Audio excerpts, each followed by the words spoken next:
Great chance here! That does it! Steve McGavin! And for the first time, Colchester United have won a major final. Still Garcia, finally the company arrives and it's in! It's a freak out goal from Ricardo Carvalho. Richard Garcia wants the credit and the shock is on at the bridge. And it's promotion for Colchester United. They've made it into the Championship for the first time in 69 years. Porter, actually being held. There is Porter, and it's Maka!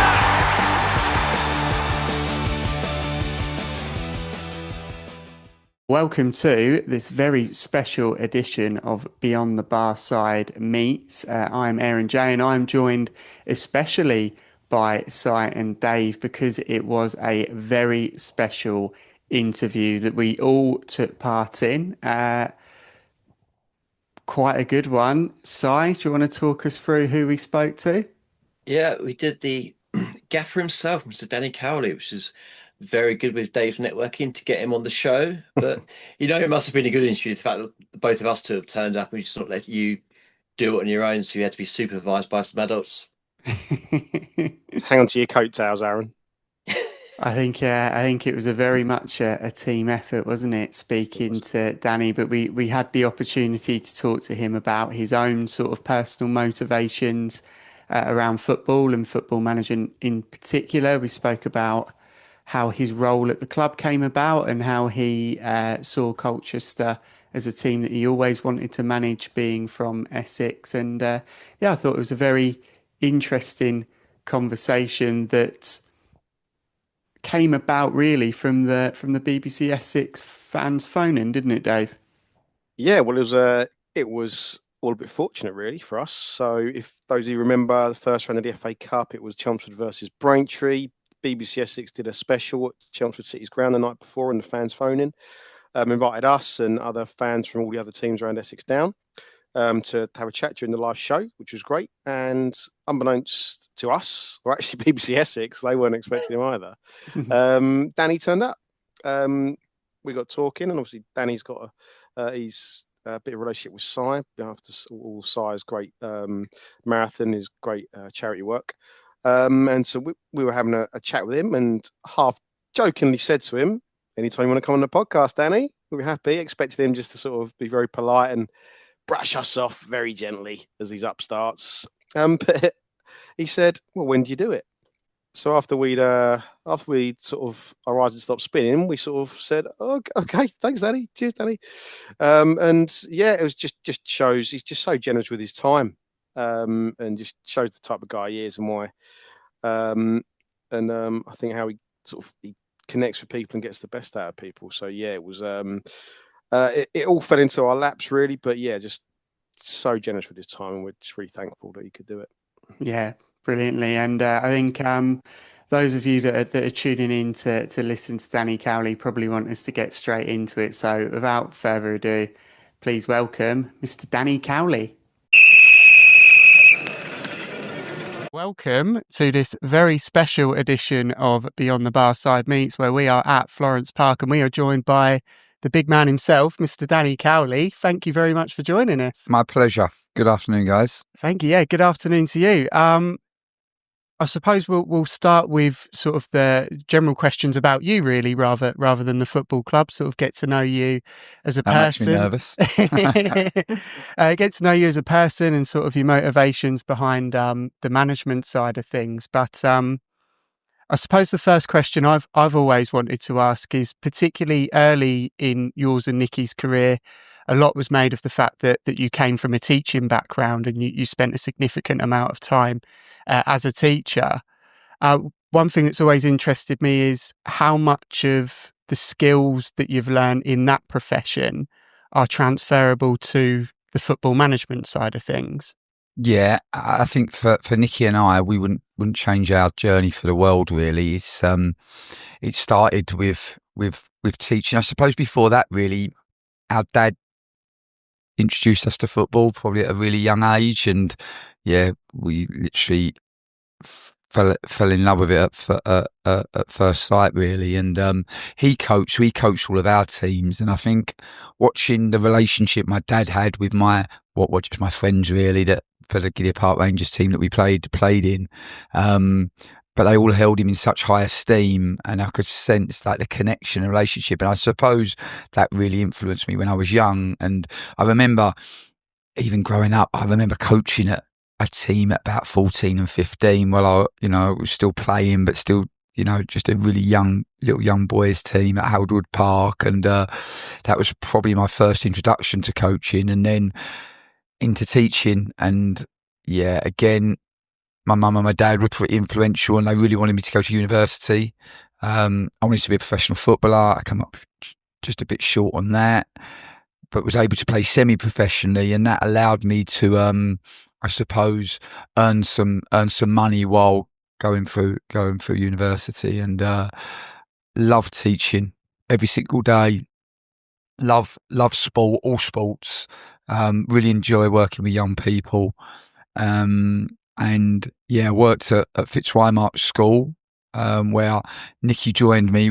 He's 3 years younger than me. I know he doesn't look it, but he he joined me once he qualified, and so my wife as well. We all worked in the same school, and yeah, had some great times there. Brilliant. Yeah, and I suppose with sort of the work you would have done on leadership styles and the different sorts of pupils you would have met, do you find the differentiation that you would have had as a teacher, you find yourself doing that almost automatically with the players that you work with? Yeah, I think the players are just the naughtiest classroom ultimately. So they keep you challenged every day.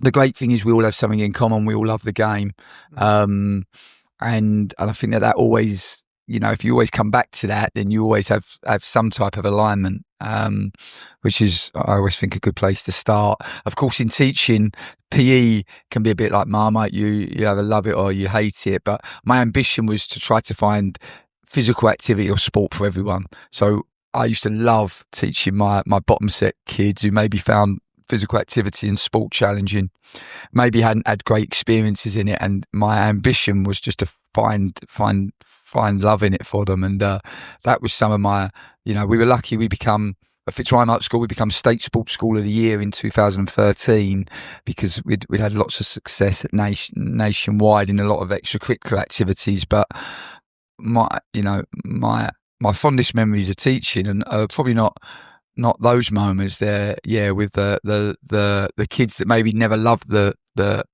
physical activity, never loved sport, but when they found something they enjoyed, that was something that really, I used to get a lot of reward from. Thank you. So, see, you mentioned obviously working with Nicky when you were teaching. How do you find working in a professional football environment day to day? Because you both come across as quite different characters.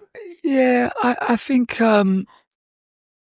we've worked together for so long, or we've been together for so long, that we don't really know anything different. And the great thing is when you're brothers, you spent that much time together, you're pretty telepathic. So you always know where the other one is going. So you can always balance off as is needed. And for Nicky, obviously, when my career ended at maybe 28, I didn't see it coming. I love football. I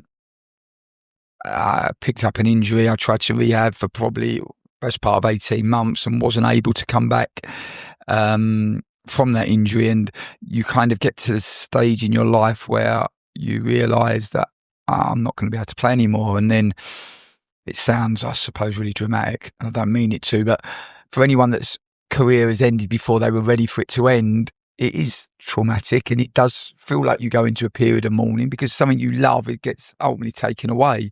And then you have to think, right, how do I fill that space? Because football really was always the first thing I thought about when I woke up and the last thing I thought about before I went to bed. So it was then, because of the teaching and because I had some coaching skills, because like I said, our school had a real heavy extracurricular tradition, so we were always coaching really all the different activities, and I knew that I could take that into football into some capacity. And I managed it was actually Nicky. So Nicky, I remember we'd had athletics event at school, and we had the minibus, and he Concord Rangers had asked to speak to him, and their manager Danny Scopes had just taken over, but he was going to be a player manager, and Nicky at the time had no intention of going to Concord Rangers. He was playing a bit higher, a couple of divisions higher at the time, but he said, "Look, I've got out of courtesy." My dad used to always say, "Don't burn bridges, always go and see people, give people the courtesy and the respect." And so we went to see them, and I was driving the minibus, so he jumped out and we went in, and it all started from there really, because they really wanted Nicky, and then I think they decided that the only way for them to get Nicky was maybe to appoint me as a coach or joint manager with Danny Scopes, who's now doing done an unbelievable job at Aveley and now at Billericay. So that's how it all started for me. And Nicky, obviously, for the first 5 or 6, 7 years played, really, but always we sat at Colchester as a job and a half. Well, Nicky was always a leader, both on the pitch and off the pitch, and had a big influence, even when he was playing. But I suppose, for Nicky and I, we've known no different, and we can get to the answer pretty quick, because sometimes when you're working, you would have all experienced this, when you're working with colleagues, sometimes you have to dance around bits, and you're always thinking about people's feelings, and you're always trying to, we live in this caring and sharing world, don't we? That we all have to, we all have to be mindful of each other, and sometimes that can be really slow. So with Nicky and I, we can just get to it really quickly, and we never. If I disagree with him, it don't hurt his feelings, and if he disagrees with it, it doesn't hurt my feelings. Ultimately, we just want to get to the right answer, and it doesn't matter if he comes up with it or I come up with it. Just collectively that we find it between us. And it's a relationship everyone asks. I think it's pretty unique. Most people say that, I don't know how you work with your brother, but for us, like I said, we don't know any different. And I think in football you're always looking for trust, and trust is such a hard commodity to find. And obviously, he knows I've got his back, and I certainly know that he's got mine. I think as well, just saying what you're saying there, coming from obviously being brothers, actually your dad's got quite a lot of influence on your success that maybe people aren't as aware of, how he has managed to model you, not just as obviously football environment, but as individuals and people. Yeah, for sure. Dad and mum, we're so fortunate. They still come home and away everywhere. I keep trying to get them to, they're well into their 70s now, and I keep trying to get them to maybe avoid some of the longer away trips, but they love it, and they're obviously, they're retired now, and they've been hugely influential to us. Dad, like I said, introduced us to football. We found our love for the way that he coached us. I think he's always been a driving force in terms of our football, both as players and then as coaches. He's pretty critical of us as players. It was, I think, tough love, and as both players and coaches, but we really appreciated that. And it's interesting now to watch him as a granddad, because now he thinks, Nicky's young one, Harry, plays for Colchester United, and my daughter Bella plays, and my youngest boy has just started to find football as well, and he's much more generous with his praise to them. But no, seriously, it's I think it's now Nicky and I that have the tough love for our kids. But we're really appreciative of all that our parents have done. My mum was incredibly hardworking. She raised our family and gave us so much support, and worked a company called Save and Prosper that then became JP Morgan, and she worked with a crazy intensity, ended up as vice president of one of the biggest investment companies in the world, and I think between them both, really, they were such positive role models to us, and showed us what hard work looked like, gave us hopefully some really good values that we've just been able to try to continue with our family. But also, I always think that the football club is an extension of your family, and really, the values that they've kind of installed in us are the ones that we've tried to promote and share with the boys that we've managed. Yeah, I think it's definitely come through the dynamic and the sort of family feeling you bring around the club. And like you say, values of personal level is something obviously goes a long way to take the personal football, not just as a footballer, but as an individual, but for your younger players, is obviously key. Yeah, I think for Nicky and I, it's always to see the best in the players. I think we live in a world where, I don't know, everyone wants to compare. Social media naturally does this. I don't think it's that healthy. And I think everyone sees, sometimes we live in a world where everyone sees the worst in each other first. And I don't know if, well, I do know that unfortunately negativity and it sells, doesn't it, ultimately? And for Nicky and I, we just try to see the best in them. We try to see what they can do, not what they can't do. We try to focus on what they can do. We try to avoid what they can't do. And yeah, our ambition, I think when I look back in my life at the best coaches that I've worked with and the best teachers that I've worked with, because I think both are quite closely linked, I always think it's not what they taught you, it's how they made you feel. And that always resonates with me. And that's always something that I try to keep close. And my ambition is just to make the players feel good, because I think when they feel good, they play good. Mm. Yeah. So you're in what I think is a fairly unique position for a football manager. You must be the envy of 99.9% of other football managers, insofar as you have the fan base entirely on side. Trust us, you do. Do you feel there's a certain freedom with that, or is there a bit more of a pressure that might bring? I always think, and that is the supporters club. I always think that. And I just think that we are just custodians. I don't know if that's the right word, but, it's always the supporters. And so my ambition is always to try to connect the supporters with the club. That's wherever I've been, I've always thought that that's a big responsibility. And I think, how do you do that? I think you have to try to create an alignment. So you have to try to create a team that represents the supporters. Mm-hmm. Because if you can find a team that represents the quality of the supporters, there's much more likely that connection is going to grow and build and become something really, really powerful. And I haven't seen a team that is successful without that connection. So it's always paramount to me. So then I think I've got to sign players that represent the supporters, because if I can find players that represent the supporters, then I can put a team together that represents the supporters, and then straight away I've got some connection. And that's the bit on the pitch which we all know is fundamentally really important. But then I also think you can accelerate that process by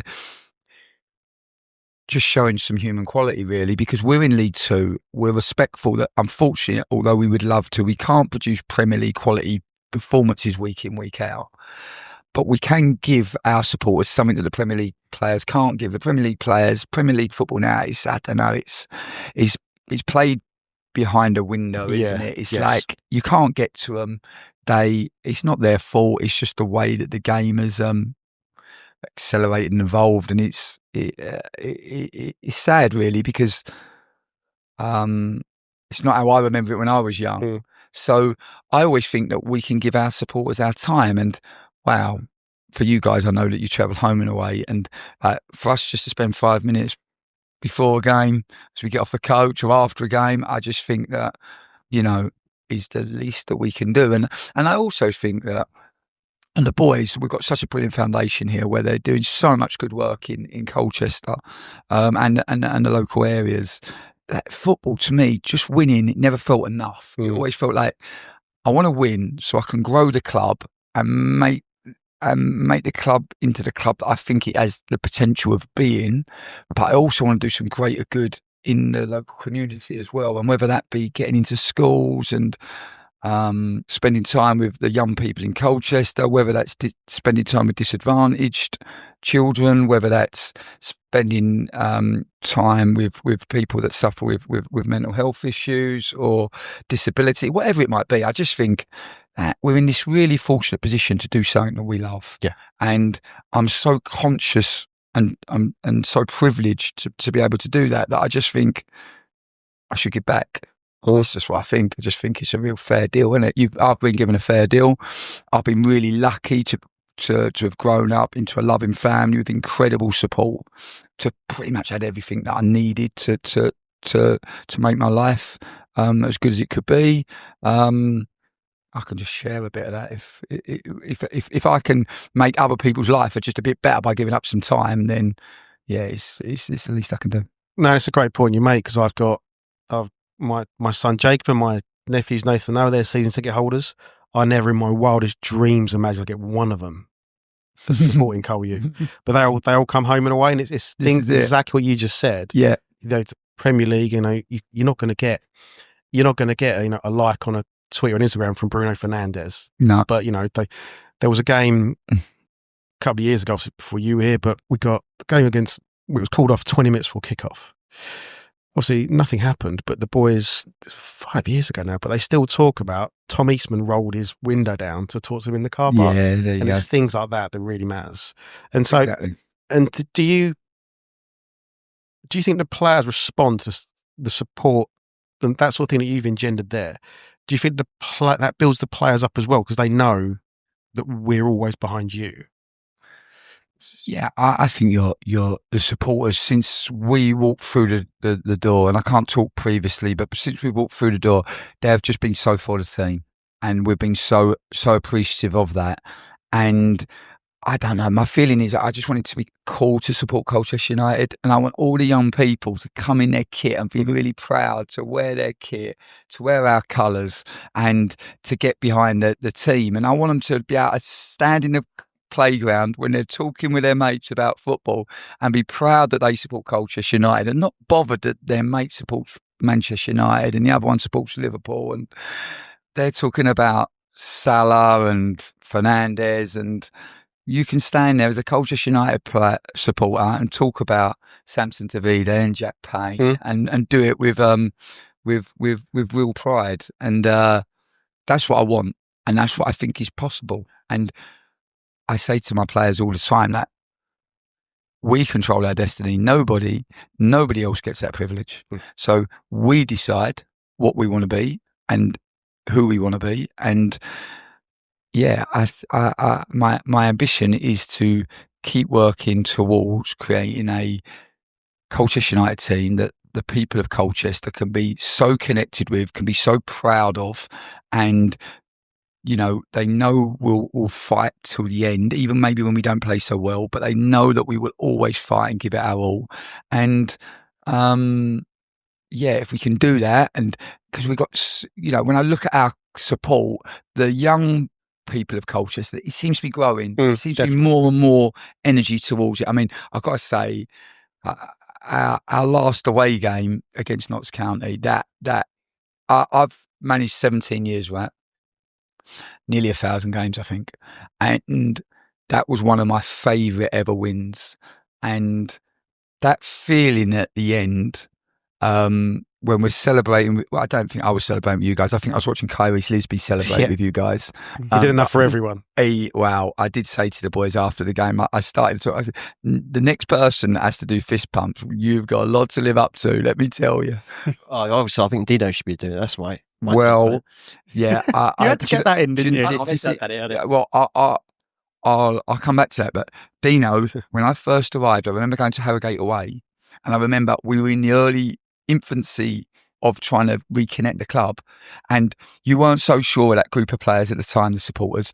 I used to get Dino out at the beginning of the game because he was the one that you'd all respond to, and I would always be trying to whip you up and get you with us, and I would honestly get Dino to strategically come out at the right time because you'd all erupt to give him a big cheer. So we will definitely at some stage get him back out and get him fist pumping. But going back to that Notts County game, it was one of the greatest privileges of my life just to watch, and it was just a win, wasn't it? It was nothing more than a win, but it felt more than 3 points because I think everyone knows we were up against it in terms of having 4 of our 5 senior midfielders out.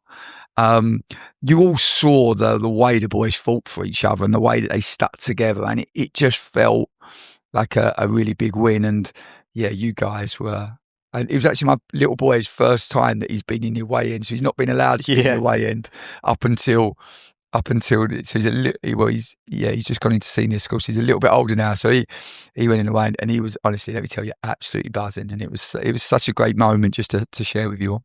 Yeah, I mean, sorry, go. Oh no, I was go ahead, Dave. I was going to say, but no, it really was an all-timer of an away day, and I think what you have achieved is that connection. And for Aronofsky's next question, I think it's a point we've made a couple of times on the podcast. There was a game last year towards the end of the season. It was Doncaster away. Got a bit of a tanking. But at the end of the game, when the players came over and you came over, we all got behind you, got a bit louder. I think I remember looking at some, I think some of the players were a bit taken aback. Yeah. But that, I think, showed that the progress that had been made. In fact, it wasn't that the players weren't. No, they're all. I remember it well. Do you know what? I remember it well, and I said they were really disappointed after the game. Things had gone against us, hadn't they? I think Awara got sent off. Jamie McDonald picked up an injury. We just kind of run at that back end of last season. We just run out of a bit of momentum, didn't we? We lost some key players. And all I said to them was about the way that you'd responded to them, because I remember going back to Barrow quite early in my tenure, the team suffered, didn't play very well away at Barrow, and rightly you criticised the supporters criticised the team after that game, and it was probably a similar performance. We got beat by a good Doncaster team, but we didn't play as well as we would have liked. But the way that you cheered the players showed how far we had come as a team and actually as a club.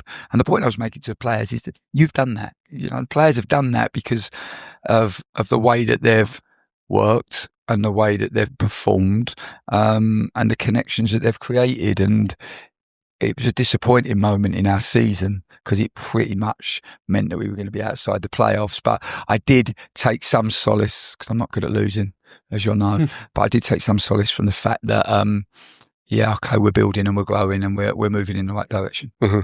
Yeah, brilliant. It's I listened to an interview sort of that you'd done in preparation for this that you actually did with Matt Bloomfield, and there was a quote that really stood out for me where you spoke about different leagues need to have different boxes ticked in order to be successful in those leagues. Yeah. And I wondered what you felt those boxes were in League Two. Yeah, good question. I do think I've been lucky enough to manage in 8 of the top 9 divisions. So I do feel like, each league requires something slightly different to be successful. And League Two in particular, you have to respect that there are more teams that play in a direct way. So there are more aerial duels in the game. As a consequence of teams playing more directly, the games can look a little bit more chaotic. So you do need to be able to have players that can cope and deal with that. I think when you look at League Two, somewhere between 80 and 90% of all goals are scored from either transition or set pieces. So if you can be good at transition and you can be good at set pieces, and then on the flip side of that, you can defend set pieces well and defend transition well, then, and you can do that in different ways, then you should be successful. Like, we know defensively, to get promoted, you need to concede less than a goal a game, which through our careers, we've done really well. We've always been able to stay on the right side of 46 goals conceded. And we know that if we work really hard with a group at defending set pieces and how to stop opponents counter-attacking, because that can happen in different ways, right? That can happen by you looking after the ball and building defence behind your attack. And that's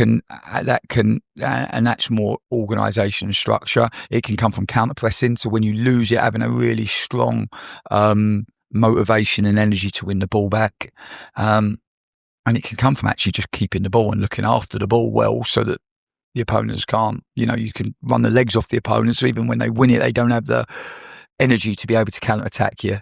So that happens in different ways. And just to organise the teams accordingly. I think when you're at a club like Colchester, recruitment is tougher because from where the club has been, it's had 5 years prior to last season where it suffered at the bottom of the division. So you don't always have access to all of the players that you would like to sign. So you have to use your contacts and maybe past relationships. So early on, we knew that probably we had to use our past relationships because they're the boys that we could probably influence and encourage to come here. Probably Jack Payne, Harry Anderson, just to name two, probably don't come here if we haven't had a previous relationship with them. But we could convince them, and they came, and that certainly that certainly gave us a platform then to be able to push on from. But now, having had a relatively successful year last year, or at least start to move the club in the right direction, I think, particularly with where the support is now, you alluded to it earlier, there's much more positivity around the club, and don't underestimate how important positivity is. It's like enthusiasm and energy and positivity are such infectious qualities, and they can be so powerful, not just during the 90-minute game, but also away from the game as well. And I think when people look at Colchester United now, they look at it differently, and I think they have a good feeling. And for me personally, I'm so super excited for the future, for everybody associated with the club. It's brilliant, yeah. So, talking about the future of Colchester, as you alluded to, went through a fair few years of poor form, bottom of the league. So obviously then we went through a very bad Christmas period, and then suddenly we're looking for a new manager in January. Then the jungle drums started going that potentially could have been you and Nicky coming. I think there's a fair few of the fan base wanted you when you left Braintree to go to Lincoln. Obviously all the success you guys had there, there was a little bit of feeling of, oh, that could have been us, we've missed out here. And then, yeah, lo and behold, our New Year's wishes came true and you both came to the club. Did you have any idea how much the fans really wanted you guys in before you came here? I always look at Colchester United, and obviously as an Essex boy myself, my feeling was I always wanted to, at some point, if it worked for everybody, to come back home. And yeah, I suppose, like you said, at the back end of Braintree, yeah, there's no lie. There's no lie. If it had been an option to come to Colchester United at that time, then we'd have jumped at it for sure. I just look at potential really at clubs. Like for us, when we looked at Colchester, I just saw the potential. And for Robbie Cowley, I think he's done an incredible job in building foundation for this football club. Now we sit in this training ground now, which is a really good training ground for a League Two club. We have our own stadium. We have a Cat 2 academy, and football in Essex, as I know, it's a hotbed for talent. There is so much talent in the area, which I know, if we can harness that, can be so powerful for us going forward. Already been powerful for us, could be even more powerful for us going forward. So I knew Robbie had built really good foundations. It felt like the club just needed to be reconnected. We're Essex boys, so we kind of know you guys. You guys are the same as us. Like, we think the same. So we knew we'd have some alignment and some natural synergy as a consequence of that. And yeah, it just felt like a really good project. And I think we've had our success, I suppose, at Concord Rangers, at Lincoln, at the clubs we've been at longer, and I use those two just because we've been there those two jobs longer. They're like a project, and you're building something. And yeah, that's what I saw really. I just thought, I looked at you supporters and thought, geez, you've not had much success and not much this year. We know, Danny. No, and and it wasn't through anybody's want to try in, but it excited me. I always think when we took over Lincoln, if I'm honest, I felt like we took it over when it was at its bottom. And it felt like the ceiling was really high, and they were at a period where they'd been in the National League for 5 years. They hadn't finished above 13th, but they were a full-time club. And we'd finished third with Braintree with a quarter of their budget as a part-time club. So my feeling was, I can go in there and I can, if we work hard and if the stars align, we can go in and galvanise the people and have success, which we were lucky enough to do. And it felt the same in many ways. But I was nervous because you were 23rd in League Two, right? You were, you were just about to lose Joe Taylor. Samson Tavidi was going to be out for pretty much the whole season. And even with Joe Taylor, who for me was the best forward in the league that first half of that season, you were still 23rd. So we knew that there was some risk for sure, but I don't know, we just think life's for the living. So it was just like, come on, we can do this. And I remember standing in this very room, speaking to the group for the first time, and you never quite know what you're gonna pick up, because we'd watched some games by then. Because I think for you, you always have to try to do your due diligence, because you have to look and make sure that you can actually have an influence and impact, and you can make, you have to set yourself up to have success ultimately. So we'd looked at the group, and I thought that they would be, I thought there would be more chinks and more. I thought that the group wouldn't be as together as they were, but actually, when we come in, they were just a really nice group of boys, really good group. Some good senior pros, some really motivated young players. They just needed a bit of help and a bit of direction. Were they a bit too nice, you think? Yeah, probably. Yeah, that group, I thought so. I thought so. And if you remember, we couldn't keep a clean sheet.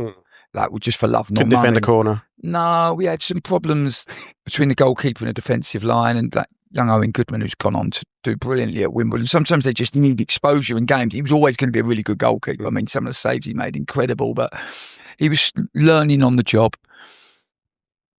There was a disconnect between him and the back line. That was a problem. So we were always going to concede a goal, and we only had one goal in us.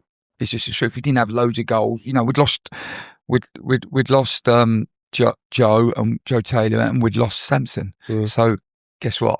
Not lots of goals there.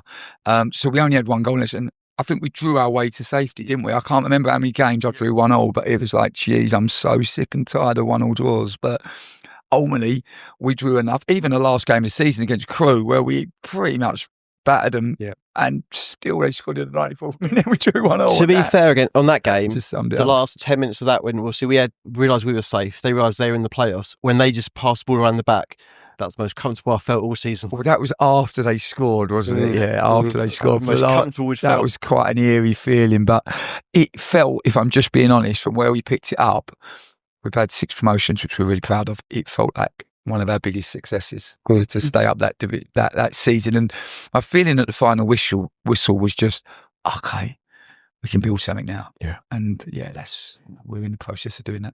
Yeah. So on to a more orthodox football question then. How do you see us going on this year and maybe on to next season as well? Yeah, well, I think we're really excited with the journey that we're on. We've really enjoyed working with Robbie, and I, for one, would be really sad to see him go, because he's a really straightforward guy. He's so super honest, and he genuinely just wants the best interests of the club at heart.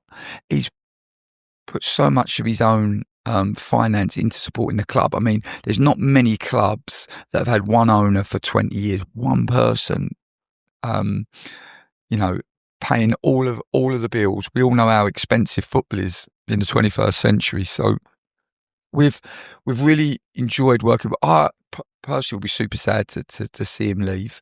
But we know that is going to happen imminently. When I say imminently, I don't mean tomorrow, but we know it's on the horizon.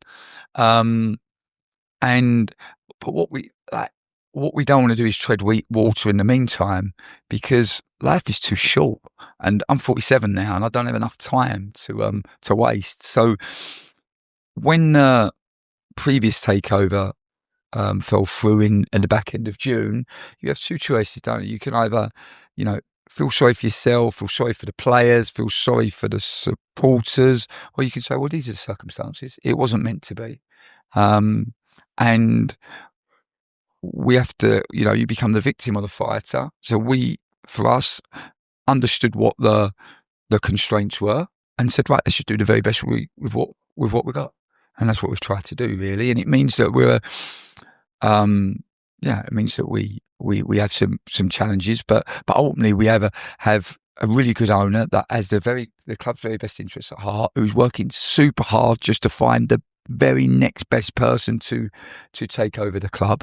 And in the meantime, we're going to just try to keep getting better. And if we can keep getting better, we've got some really good senior boys.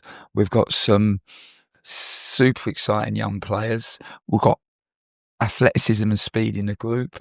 We've got a load of energy and enthusiasm, and most importantly, we've got a group of boys that like each other. And as importantly as that, we've got a group of boys that the supporters like, and the boys like the supporters, and the supporters like the boys. And that is like, I don't know, it's like that feeling that you can't just create. It has to be organic, and we have that, and that makes us. That, in my opinion, that makes us really powerful. Yeah. Amazing. Danny, it's been wonderful to speak to you, and we really appreciate you giving up your time to talk to us. What we tend to do on most episodes of the podcast is we sort of summarise our performance in just one word. I wondered if you could summarise this group in just one word. Oh, the group of players? Yeah. In one word. That's a big question, Aaron. I know. I put you two on the spot. Yeah. Danny gets a glimpse of what you're like. Whenever I can't answer a question, I always create myself time. So we had a kit man at Concord Rangers called Dave Chambers. We loved him. He was a very unique guy. And the boys absolutely loved him. He was literally, for my first 9 years in Football Manager, probably my best signing every year. And he'd come in after, and the boys would always say, sum the performance up in 3 words, Ginger ale. And he would never do it in 3 words. It would always be 2 words or 4 or 5 words. But the group loved him. I digress. If I could sum this group up in one word, I would say... It's never good to pause when you're doing a podcast. I would say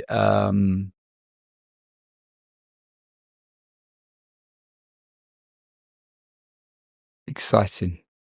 I like it. Danny, thank you so much for chatting to us. We really appreciate it. Thanks, guys. Thank you, Danny.